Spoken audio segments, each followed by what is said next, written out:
I'm Brian Kiddie and I'm a beekeeper.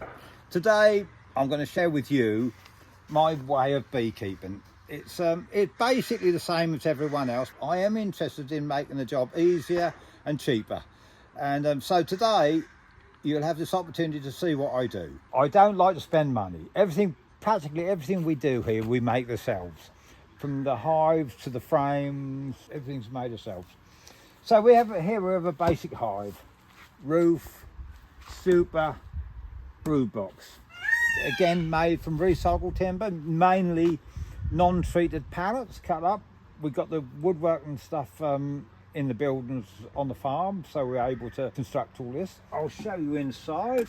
Obviously this is what you call a crown board.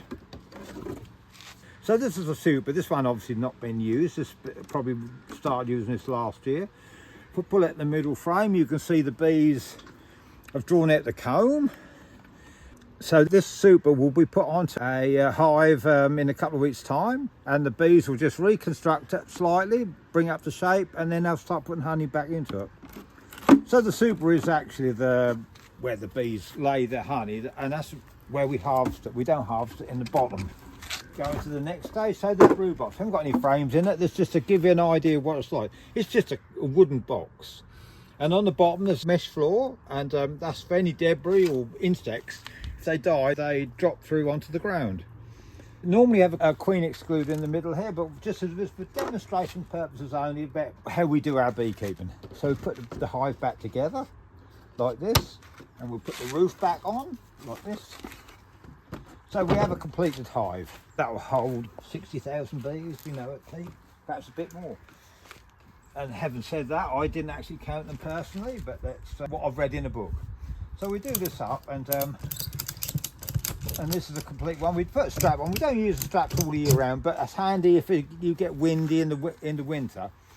But when you have these hives and the supers, they get extremely heavy, and we move our hives about quite a bit during the summer. Obviously, if you get all seed rape, that's early. Then the borage should be later on, so they need a different site, different farm, different things. So what we do to move them in the back of my truck, I've made this barrow.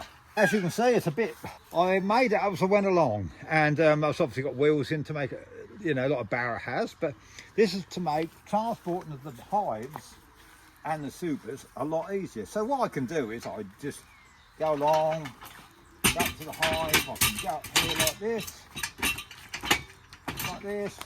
This has got a strap, goes round, like that, ratchet on the top, pull in, go like this, give it a couple of clicks.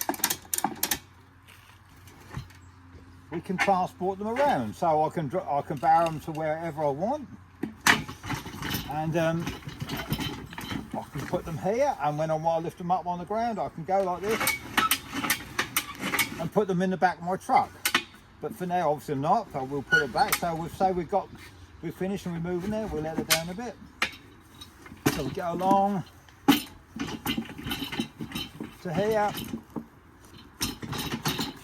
go, and we can drop it onto the new stand where in a different apiary maybe. So we let it down like that, and then we undo the ratchet strap, straight over the top, hive successfully removed. So that's one of the things to make the job easier. That took me several attempts to get it right. I think I got it right. What I could do with is a nice coat of paint. So we'll move on a bit more. This year it's been a bad swarming season, and I've been called out to catch a few swarms. Sometimes it's easy. If on the bough of a tree, you can knock them straight into a box. But sometimes they're in the difficult positions where they need to be sucked out. So here, where we have what I call made a bee bag. That's not unique, other people use them as well, but I made it to what I wanted. So you have a tube in here. Obviously this is the box the bees go into. And last year I had what I call a corded vacuum cleaner to create the vacuum, but you're limited to mains power. So this year I've used my leaf blower as the sucking unit. So what I'll do is, you have it, and it has a nice gentle suction. But this means now I can go anywhere. Rechargeable, you have a spare battery, And I had one example, I took a swarm out of a hedge and I was able to poke along the hedge like this and get virtually all the bees. I obviously had the queen because within 10 minutes the bees were trying to get into here. But that's been very useful this year. I've used this on about 3 or 4 occasions to pick up a swarm. And then we got to the fundamentals of beekeeping. You want a nice good old toolbox. So here we have one. So I've had several designs of this. So there's certain things you need when you're beekeeping. Obviously you need a smoker, but I needed somewhere to put the smoker when I'm carrying it around. So this one fits in the tree. Then you've got your hive tools. Then for the smoker you need a fuel, which I use wood shavings. And then I have a little box here. Got a pheromone, different marker pens for if you want an alternative, for Stanley knife, wedges, various bits and pieces to do with the beekeeping. And of course I have some queen trap where I store the queen while I'm checking the hive. So we've got then on the end here we have this, which is washing up soda, been diluted, but you know, this is an essential thing to keep your tools clean. Bit of talcum powder. When you're putting your gloves on, sometimes they get a bit sticky. That makes them easier. So and then I use a little blow lamp to light the smoker. If I'm not using it in the house with my creme brulee, I'm using it to stoke up my smoker. So that's my toolkit. The other thing we have something like this. This is to pick up supers. Now we'll give you a demonstration. So say we have a super that's full. We can go along like this. Where you put your fingers in supers normally, or even the hot brood boxes, there's not a lot of space, and if you're doing several at a time, that does make your fingers ache, especially when you get older. So this, you just go down like this, go like that, lift up, and you've got it in. And it's easy to get your hands on, easy to lift it and cards to the car. And obviously consequently bringing it back, put it on, easier to line up, like this, and go like this, and easy to remove. That took several attempts to get it right. Now the next thing I'm going to show you is, talk about going back to swarms, is hatching swarms. Well, we have one behind you. It's an old hive on a frame which I made. So this fits on the tree like this with a ratchet strap around the top, and the hive will fit on top here. I normally put them between 5 or 6, well, a manageable height, 5 to 6 feet above the ground. And I stick some old mouldy old comb into the hive, and then a bit of pheromone as well. So this is the one. We can see it's got a ratchet strap around the tree, held into place like this. So you've got to be fairly sturdy, so that's windproof. Obviously roof on the top, but basically that's a hive with pheromone and old drawn comb. And it's been successful. We've got 10 on the farm, and I should think 6 or 7 now have got swarms in them, which I was pleased about. This is a design we started this year. I had experimented last year, but this year we've had quite a big success. I know it's a bit what I call a really good swarm year. You don't want them too close together. I think, what, quarter to half a mile apart. You don't want them too concentrated. Swarms are far and few between anyway. Anyway, that's my swarm trap, successful, glad I've done it. So then you get this problem of wax build up on your components, your frames, queen exploder, and you just want to melt the wax. The best way, this is not unique to me, I've seen other people do it, but I've just slightly modified it a bit. So one thing I found it needed was wheels, and that way you can move it into the direction of the sun. It needs to be about a 45-degree angle for this time of year. You know, we're in summer, so that's the angle of the sun to what we are at the moment. It's my bathroom window. We put it back in the winter, but what we do, that creates warmth. As you can see, that softens up the wax, so it makes it easy to remove from the frames. And then we scrape them up, blow lamp the frames, and they're ready to be new foundation put into the frame. So that's a modification from last year's one. This one's made from steel, which is an old fuel tank, believe it or not, and painted it black so it absorbs the heat. But that's an experiment. It's worked quite well this year. I've cleaned out loads of frames and put foundation on. It's a lot better than trying to scrape hard wax off of a frame. And you can preserve the wire if you're going to remelt the wire back into the foundation. Next we're going to talk about is my bee sieve. Now my bee suit, I don't know how everyone else gets on, but one thing about them is trying to get into it. Say you've got a bit of a bad back or getting old and getting a bit stiff, the zip was never long enough. Now, I have overalls I use for work, which have got double zips and full length zips, and you can walk into them. So I thought, when the zip went on this, a couple of years ago, they put a poor pathetic zip on them, I introduced a full length zip diagonally.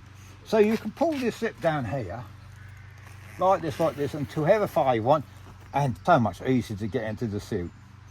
Obviously this one's a bit grubby, you can see it's been warm, it's due for a wash, but for demonstration purposes, I thought I'd show you this.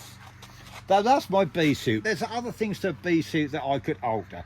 I reckon I want short zips on the sleeves, but that's something, you know, I can cope with it at the moment. So this is a farm, 240 acres, and we've had the farm in the family for over 100 years. The crops that we grow are quite a lot different from what we grew 100 years ago. 100 years ago you would have grown wheat, barley, winter beans, spring beans, lucerne, clover, you would have had grass lays, many other things. Nowadays we grow winter wheat, spring barley, field beans and borage. We've just cut out peas and oilseed rape because problems with pea weevil and with the oilseed rape, cabbage stem flea beetle. So where did the bees sit in? Well, when Corin retired from teaching, I said, you can't just sit at home all day. I said, you need an interest. So I sent her on a bee course, and that's, luckily enough, that was with Saffron Walden Beekeepers. And there she learnt the fundamentals of the beekeeping, and you should bring her notes back home in the evening, and I used to read them. And then I got really interested in it. So I went with her on the second year. And after we finished the second year, we managed to get our own bees. We had 2 hives of bees. And that's, I think, that's when you really start learning about bees. When you have your own, you can look at them and look after them, whatever. And that's when the education bit fits in and you can understand it a lot better. So consequently, after we got our own bees, I decided there were the Saffron Walden Beekeepers saying, you know, you should really take your basic bee course. And that's what I did, and I passed that, and it's just an achievement to prove that you can look after bees. So now we've been beekeeping, start with 2 hives. The maximum we've ever had is 50, which I found really too many for one person. So anything between 25 and 35 is absolutely spot on. And we're running about 25, just over 25 hives at the moment. But they will, obviously, due to catching swarms and splitting it, we'll end up 35, I should think. So then when you do that, then you produce quite a bit of honey, and then initially you start giving to your friends and family, and then we had a shop that said, well, we'll sell a bit for you. So we decided to up production. We doubled the hives, so it went up to 15, 16, and then we started on a good year, we actually produced quite a bit of honey. And there we supply at least 6 shops all year round, and many individuals and home sales and a few farmers markets. And now we're probably producing over a tonne of honey a year, which is equivalent to over 2,000 jars. We want to ensure that the shops that we do supply, we can do 12 months without any worries. When you sell your honey, you have to obviously get to the shops, and so we've got to get your branding right. We have a couple of these. They usually buy 2 dozen at a time, deliver them in the shops like this. Some of the shops keep these and use them for display purposes to sell a honey, which, you know, especially if they're selling other honey, you've got to make yours stand out. And that's what happens about the jars and the labelling. We haven't got a very good one here, but some of the labels, they've got to be the general public have got to be able to say, oh, this is honey, and they'll buy it. But this branding is unbelievably important. So there you go. That's what we do. We sell it, and that's where we are at the moment. What the future does, I don't know. Probably stay as we are. We quite enjoy it. You can sort of get too big unless I have someone help me. But yeah, I'm quite happy with the results we had so far. The bit I enjoy the most probably is adapting things to make the job easier. Hopefully the success will carry on.